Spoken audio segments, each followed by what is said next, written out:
శ్రీ గణేశాయ నమః. శ్రీ గురుభ్యో నమః. శ్రీ సరస్వత్యై నమః. శ్రీ మాణిక్యవాచకుల విరచితమైన తిరువెంబావై 4వ పాశురం. స్వామి సేవలో తరించమని చెబుతూ ఉన్న భక్తురాలు 4వ పాశురంలో మరల ముత్యాల కాంతుల పల్లువరుస కలిగిన చెలి ఇంకా తెల్లవారలేదా అంటూ ఇలా అంటోంది. ഒൾനിത്തിലം നഗയ്യായിന്നം പുലർതിன்றോ പണ്ണം കിളിയോളിയാർ എല്ലാരും വந்தாരോ എണ്ണിക്കൊടുള്ളവാ സൊല്ലുകോം അവളവും കണ്ണൈത്തു ഇன்று അവമേ കാലത്തെ പോക്കാടേ விண்ணுக்கு ஒரு மருந்தை வேத விழுப்பொருளை கண்ணக்கு இனியானை பாடிக்க சிந்தும் உள்ளம் உள்நெக்கு நின்றி உருக யாம் மாட்டோம் நேயே வந்து எண்ணிக்குறையில் துயில் ఎల్వోరెంబావాయ్. నీ పలువరుస మామూలుగా లేదు, ముత్యాల కాంతులతో ఉంది. అలాంటి చెలివి ఇంకా తెల్లవారలేదా అని అడుగుతోంది. ఏమిటి, నన్ను తెల్లవారలేదా అని అడగడం సరే, చిలుక పలుకులు పలికేవారంతా వచ్చారా అని అడుగుతోంది. నిద్ర లేపడం కోసమని ఏ చెల్లినైతే పిలుస్తున్నారో ఆవిడ. చూస్తాను, లెక్క పెట్టి ఉన్నది ఉన్నట్టు అంతా చెప్తాను ఎంతమంది వచ్చారో. ఇక కళ్ళు మూసుకొని కాలాన్ని వృధా చెయ్యకు. దేవలోకం మొత్తానికి అమృతమయమైన వాడిని, వేదాలు సైతం స్తుతించే గొప్ప పరమాత్ముణ్ణి, కనులకు ఇంపుగా ఉన్నవాడిని మనస్సు ద్రవించేలా కీర్తించు. ఎవరెవరు వచ్చారు, ఎంతమంది వచ్చారు, ఏమిటి, ఇవన్నీ లెక్క పెడుతూ కూర్చోవద్దు. మేము కూడా లెక్క పెట్టము, నువ్వే వచ్చి లెక్క పెట్టుకో. నీకంత కావాలనుంటే తక్కువైతే పడుకో, లేదంటే మేలుకో. ఆలోచించు, ఓ నా చెలియా ఆలోచించు అంటోంది. ఏమి లెక్క పెట్టమంటోంది, ఏమి లెక్క పెట్టి లేనిది ఆలోచించొద్దు అంటోంది అని ఆలోచిస్తే ఇందులో ఎంతో అద్భుతమైన విషయాలను ప్రతిపాదించినట్టుగా తెలుస్తూ ఉంది. లోకాలన్నీ కాలకూట విషయానికి అల్లాడిపోతూ ఉంటే, క్షీరసాగర మదనంలో ఉద్భవించిన కాలకూట విషయానికి మృంగెడిది గరళమనియు మృంగెడివాడు విభుండనియు మింగుమనే సర్వమంగళ మంగళసూత్రమును ఎంత మది నమ్మినదో అంటూ పోతనామాచులు భాగవతంలో వర్ణించినట్లుగా సర్వమంగళాదేవి ఏమవుతుంది స్వామి, తీసుకోండి, మన బిడ్డల్ని కాపాడవలసిన బాధ్యత మందే కదా అని ఆ స్వామి స్వీకరించిన తరువాత గొంతులోనే ఆపేసింది. నిజానికి లోకాలన్నిటికీ తండ్రి ఆయన స్వీకరించిన ఆ తల్లి ఏమనేదో ఏమనకుండా ఉండేదో, కానీ భార్య అనుమతి లేకుండా ఇలాంటి పని ఏది చేయకూడదు కాబట్టి ముందుగా ఆవిడ అనుమతి తీసుకున్నాడు. అంటే జగతః పితరౌ వందే పార్వతీ పరమేశ్వరౌ అంటూ తమ ఆచరణలో సైతం ఎలా ఉండాలి, ఎలా ఉండకూడదు, ఇలాంటి పనులు చేసేటప్పుడు తప్పనిసరిగా భార్య అనుమతి ఉండాలి, భార్య అనుమతి లేనిదే ఇలాంటి పనుల జోలికి పోనే కూడదు అని చెప్పకనే చెప్తూ ఉన్నారు తన ప్రవర్తనతోటి. ఇక లోకాలన్నిటినీ కాపాడిన ఆ స్వామి అమృతం వచ్చినప్పుడు మరి నాకు ఇవ్వండి అంటూ ఏమీ రాలేదు. ఎందుకు అంటే నిజానికి ఆ అమృతంతో ఆయనకి పని లేదు, ఆయనే అమృత స్వరూపుడు. ఇక వేదాలు స్వామిని స్తుతించి ఆనందపడి, స్వామి నీ గురించి మేము ఇంతే చెప్పగలిగామయ్యా, నిజానికి ఇంకా చాలా ఉంది అని అర్థమవుతోంది, కానీ అదేమిటో అర్థం కావడం లేదు, మేము ఇంతవరకే చెప్పగలిగాము, బాధగా ఉంది అని చెప్పి అంటాయి. అలాంటి వేదస్వరూపుడైన స్వామి ఇక చక్కగా కనులకు ఇంపుగా ఉన్నవాడు అని అంటున్నారు. కనులకు ఇంపుగా ఉండడం ఏమిటి, 3 కళ్ళు కలిగి ఉన్నాడు. అందులో ఒకడు భయంకరమైన చండప్రచండుడైన సూర్యుడు, సరే రెండోవాడు చంద్రుడు, ఇక సర్వలోకాలను కాల్చి బూడిద చేయగలిగిన అగ్నినేత్రుడు, ఇలాంటి వాడు విరూపాక్షుడైన స్వామి అందంగా ఉండడం ఏమిటి? సరిపోన్లే, ఏమన్నా కాస్త మంచి బట్టలు వేసుకున్నాడా అంటే ఏనుగు చర్మం కట్టుకుంటాడు, లేకపోతే పులి చర్మం కట్టుకుంటాడు. పోనీ ఏమన్నా హారాలన్నా వేసుకున్నాడా, లేకపోతే అసలేమీ లేకుండా వదిలేశాడా అంటే ధ్యాస వస్తేనే భయం కలిగే పాముల్ని ధరించుంటాడు. అవెప్పుడు బుసలు కొడుతూనే ఉంటాయి. అలాంటిది ఏమిటయ్యా, సరే ఏదో అందం అంటే కేశపాసమే కదా, పోనీ అదన్నా అందంగా ఉందా అని చూస్తే జడలు కట్టుకొని పోయి ఉంటుంది. మళ్ళీ దానికి తోడు అందులో గంగమ్మ, ఆ పైన ఒక చంద్రరేఖ, మళ్ళీ అక్కడొక పాము. ఏమిటయ్యా ఈ వేషం అని అనిపిస్తుంది. అలాంటిది ఆ స్వామి కనులకు ఇంపుగా ఉన్నాడు అని అంటున్నారు. మరి కనులకు ఇంపుగా ఉండడా? ప్రపంచం మొత్తం వదిలేసి వెళ్ళిపోతుంది. ఒక్కసారి శరీరంలోంచి ప్రాణం వెళ్ళిపోయిందంటే తీసుకెళ్ళి మంత్రపూతంగా వదిలేస్తారు అగ్నిలో. అయినా కూడా నేనున్నాను, అందరూ వెళ్ళిపోయినా నేనున్నాను అని నిలబడ్డప్పుడు, మనం కష్టంలో ఉన్నప్పుడు, తీవ్రమైన బాధలో ఉన్నప్పుడు మన పక్కన ఒకరు నిలబడి భుజం తట్టి నేనున్నాను అంటే వాళ్ళు అందగాళ్ళ కాదా, మంచి బట్టలు వేసుకున్నారా, మంచి నగలు పెట్టుకున్నారా అని చూస్తామా? వాళ్ళు మానసికంగా ఎంత అందంగా ఉన్నారని చూస్తామా? అలా చూస్తాం. కాబట్టి ఆ క్షణంలో నిజమైన శివ సౌందర్యం, అంత సౌందర్యం మనలో ఉన్న శివం యొక్క సౌందర్యం మనకు అర్థమవుతుంది. అప్పుడు స్వామి మనకు అందంగా కనిపిస్తాడు. కనులకు ఇంపుగా ఉండ స్వామిని మనస్సు ద్రవించేలా కీర్తించు అని. ఎంత మానసికంగా మనం దర్శనం చేస్తూ ఎంతగా లీనమైపోయి పాడితే మనసు అంతగా ద్రవిస్తుంది. వినేవాళ్ళకు కూడా అలాగే ఉంటుంది. తెలియకుండానే ఆ క్షణం స్వామి దర్శనం అవుతుంది. అలాగా మనసు ద్రవించేలా కీర్తించమ్మా. నీకెందుకు ఎవరొచ్చారో ఎవరు రాలేదో, ఎవ్వరూ రారు. దేవాలయానికే వెళ్తాము, పాడదామని కూర్చుంటాము, ఎవ్వరూ రారు, పర్వాలేదు. స్వామి వింటుంటాడుగా, సర్వభూతాలు వింటుంటాయిగా. స్వామితో పాటుగా అమ్మవారు కూర్చొని ఉంటుంది. అమ్మవారు ఉన్న చోట, స్వామి ఉన్న చోట షణ్ముఖుడు, వినాయకుడు ఉంటారు, పరివార దేవతలు ఉంటారు. ఎవరు వినాలి? వారి కోసం కీర్తిద్దాము, ఎవరో కోసం కాదు. ఎవరొచ్చారు, ఎవరు రాలేదు, ఎవరు మెచ్చుకున్నారు, ఈ లెక్కలన్నీ పెట్టకు. కాదు నాకు అదే కావాలంటావా, ముందు సరే వచ్చి లెక్క పెట్టుకో. నీకు వచ్చిన వాళ్ళు సరిపోదు, నేను పాడడానికి మనసు ద్రవించేలా అంటే పడుకో. కానీ ఒక్కసారి మేలుకొని ఆలోచించు, ఆ తర్వాత పడుకో.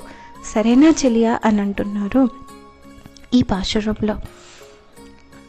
స్వామి నిజానికి లెక్క పెట్టడం అంటూ జరగాల్సి వస్తే నీ గురించి, నీ రూపాల గురించే లెక్క పెట్టాలి.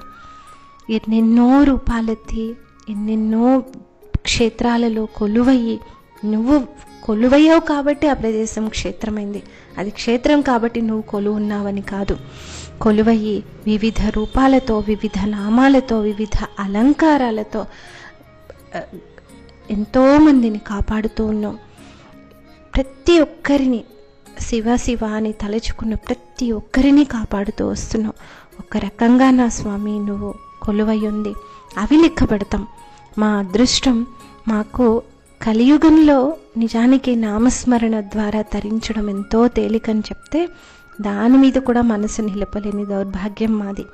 కానీ కొన్నిసార్లు కొంతమంది మహానుభావులు ఆ పని చేయడం కోసమే పుడతారేమో తెలియదు, కానీ అద్భుతమైన పాటల రూపంలో, కీర్తనల రూపంలో మాకు మీ గుణాల గురించి, నామాల గురించి, రూపాల గురించి, క్షేత్రాల గురించి వివరిస్తూ ఉంటే తెలియకుండానే మనసు వాటిలో లీనమైపోయేది.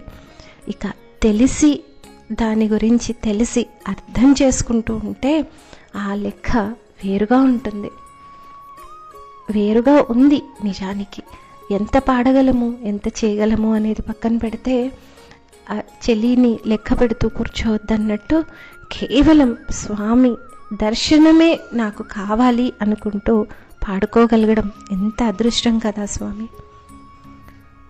ఓం మహాప్రాణదీపం శివం శివం మహోంకారరూపం శివం శివం మహాసూర్యచంద్రాగ్నినేత్రం పవిత్రం महागाढतिमिरान्तकं सौरगात्रं महाकान्तिबीजं महादिव्यतेजं भवानी समेतं भजे मञ्जुनाथम्।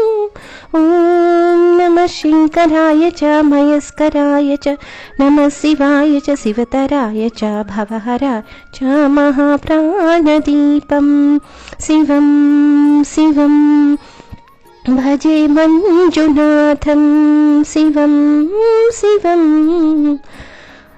अद्वैतभास्करम् अर्धनारीश्वरं हृदसहृदयङ्गमं चतुर्दधिसङ्गमं पञ्चभूतात्मकं षट्चत्रुनाशकं सप्तस्वरेश्वरम् अष्टसिद्धीश्वरं नवरसमनोहरं दशदिशासु विमलम् एकादशोज्ज्वलम् एकनाथेश्वरं प्रस्तुतिवशङ्करं प्रमदजनकिङ्करं दर्शनभयङ्करं सज्जनशुभङ्करं प्राणिभवतारकं तकधिमितकारकं भुवनभव्यभवदायकं भाग्यात्मकं रक्षकं ईशं सुरेशं ऋषेशं परेशं नटेशं गौरीशं गणेशं भूतेशं महामधुरपञ्चाक्षरी मन्त्रमार्षं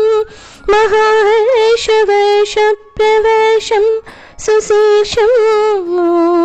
नमो हराय च स्मरहराय च पुरहराय च रुद्राय च भद्राय च इन्द्राय च नित्याय च निर्निद्राय च महाप्राणदीपं शिवं शिवं भजे मञ्जुनाथं शिवं।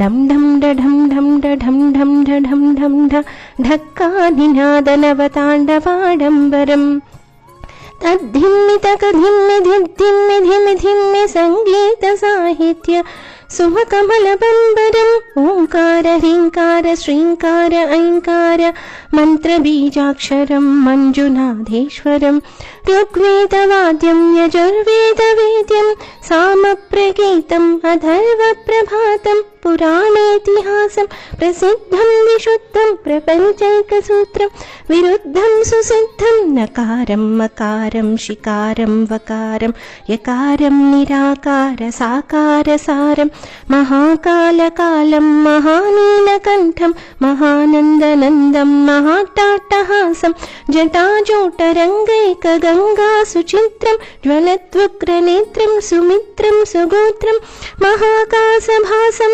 महाभानुलिङ्गम् महाभर्तृवर्णं सुवर्णं प्रवर्णम् सौराष्ट्रसुन्दरं सोमनाथेश्वरं श्रीशैलमन्दिरं श्रीमल्लिकार्जुनं उज्जयिनीपुरमहाकालेश्वरं वैद्यनाथेश्वरं महाभीमेश्वरं अमरलिङ्गेश्वरं वामलिङ्गेश्वरं काशीविश्वेश्वरं परं कृष्णेश्वरं त्र्यम्बकाधीश्वरं नागलिङ्गेश्वरं श्रीकेदारलिङ्गेश्वरम् अग्निलिङ्गात्मकं ज्योतिलिङ्गात्मकं वायुलिङ्गात्मकम् आत्मलिङ्गात्मकम् अखिललिङ्गात्मकम् अग्निसोमात्मकम्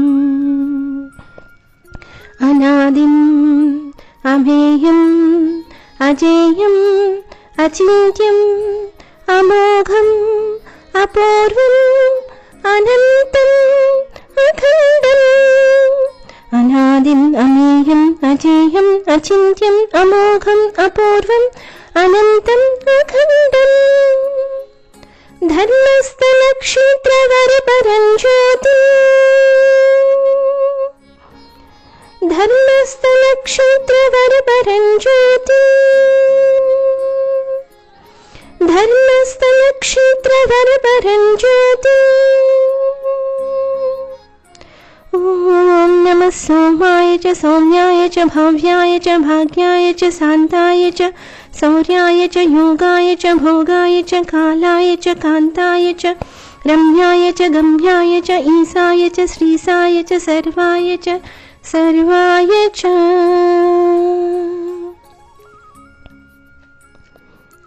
ఇలా పంచభూతలింగాలు, 12 జ్యోతిర్లింగాలు, ఎన్నెన్నో క్షేత్రాలలో ఎన్నెన్నో రూపాలలో వెలిసిన స్వామి, రుద్ర నమ్మకం చిమకంలో స్వామి గురించి చేసిన వర్ణనలు, ఇలాంటివన్నీ లెక్క పెడతాను. నిజంగా లెక్క పెట్టవలసి వస్తే ఎందుకు అని అంటావేమో, ఒక్కొక్క రూపంలో ఒక్కొక్క కథ.